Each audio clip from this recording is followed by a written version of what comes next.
Zakon o izenačevanju možnosti invalidov, sprejet novembra 2010, je gluhim prvič priznal pravico do sofinanciranja tehničnih pripomočkov s strani države. Do katerih pripomočkov naj bi bili upravičeni, je opredeljeno v pravilniku o tehničnih pripomočkih. Pri usklajevanju liste pripomočkov so sodelovali tudi gluhi in naglušni. A po 2 letih se ZIMI še ne izvaja. Resorno ministrstvo načrtuje celo spremembo vsebine zakona, kar uresničevanje pravice gluhih do tehničnih pripomočkov znova potiska neznano kam v prihodnost.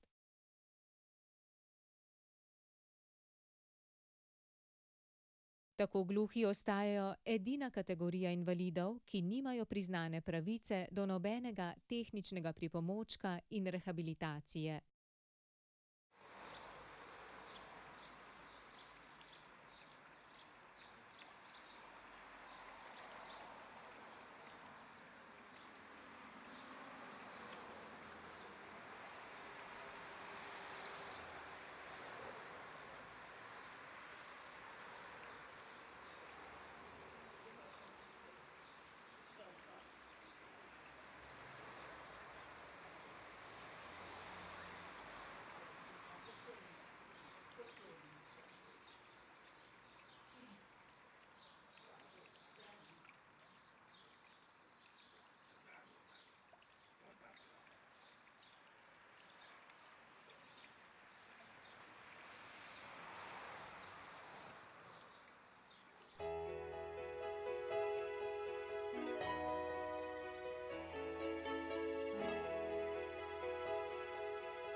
Govorimo pa o pravilniku, ki bi prinesel gluhi osebi uro, budilko, ki stane 20 evrov, da se lahko zjutraj zbudi, da ga zavibrira. Govorimo o zvoncu, da lahko nekdo pozvoni na vrata gluhemu, da lučka zasveti za 50 evrov. Govorimo o takih pripomočkih in ne o nekaj tisoč evrih pripomočkih. Ena velika pomanjkljivost, ki bi ga ta pravilnik po ZIMI reševal, je namreč tudi pomoč, ki jo dobijo otroci, ki so vključeni v šolski sistem. Namreč otrok, ki je vključen v šolski sistem, potrebuje nek FM sistem, da lažje posluša predavanja, in ima pravico uporabljati ta aparat do svojega 16. leta. A vemo, da otroci so vključeni tudi v srednjo šolo, fakulteto, ki nujno potrebuje ta pripomoček in bi ta pravilnik po ZIMI to tudi urejal. Tako da zelo smo razočarani, da tega pravilnika ni. V 2 letih, odkar čakamo na podpis tega pravilnika, smo imeli kar nekaj sestankov na ministrstvu. Predvsem je Zveza gluhih prosila za sprejem in so nas vsakič sprejeli in vsakič povedali, da je tukaj v ozadju neka zakonska ureditev, da je potrebno spremeniti celo zakon.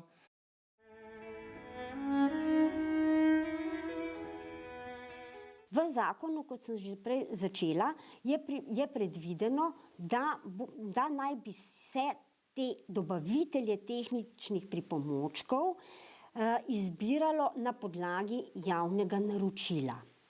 Bi pa povedala, da pravzaprav javno naročilo je za tak izbor, pravzaprav za tovrstne pripomočke, za izbor tovrstnih dobaviteljev pravzaprav zelo tog, ker na nek način ne omogoča dosti široke palete, prvič izbora različnih dobaviteljev, drugič potem izbora recimo pripomočkov, pa ne mislim različnih pripomočkov, ampak različnega tipa enega pripomočka.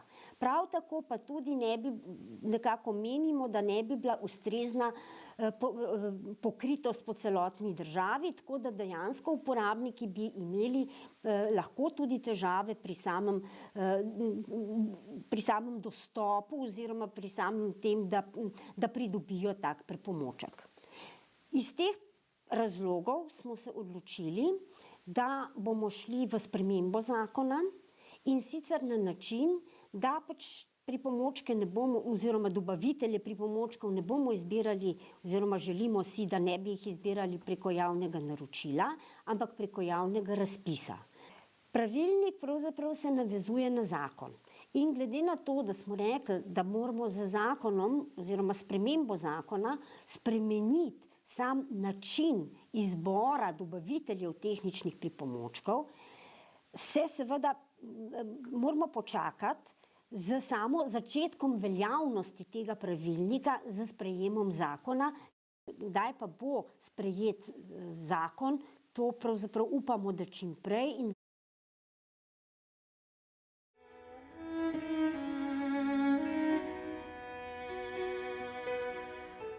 Tudi niso nas nikoli v teh 2 letih pozvali, da bi skupaj morda kreirali kakšno spremembo tega zakona. Tako da ta trenutek resnično ne vemo, pravzaprav, kaj s tem zakonom dogaja. Človek dobi občutek, da se najdejo neke ovire, neke luknje v zakonu, da se to čim bolj razpotegne.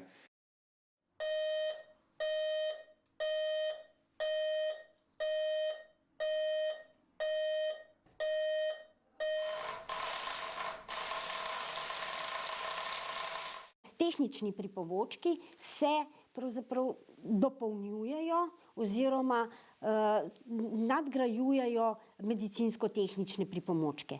To pomeni, da nekdo, ki je upravičen do, recimo naglušnik, ki je upravičen do slušnega aparata, bo seveda lahko upravičen tudi do enega tehničnega pripomočka, na primer baby cryja.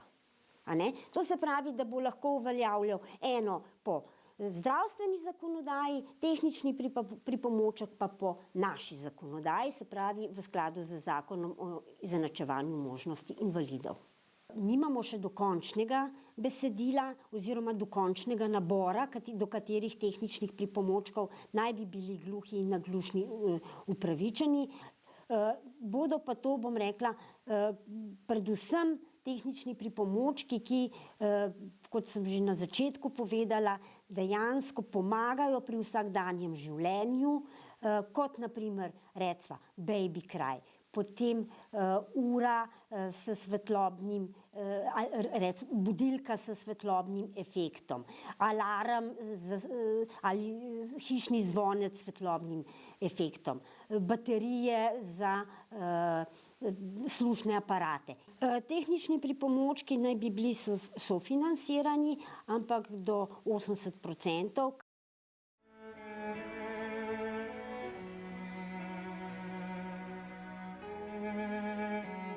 Res je, da so se menjavale številne vlade in tudi ministri. Res je, da je morda tudi finančna kriza svoje naredila. Ne razumemo pa tega, da invalidi z okvaro sluha ne dobijo temeljne osnovne pravice. Predvsem zaradi tega, ker ostali invalidi imajo te pravice, gluhi pa ne.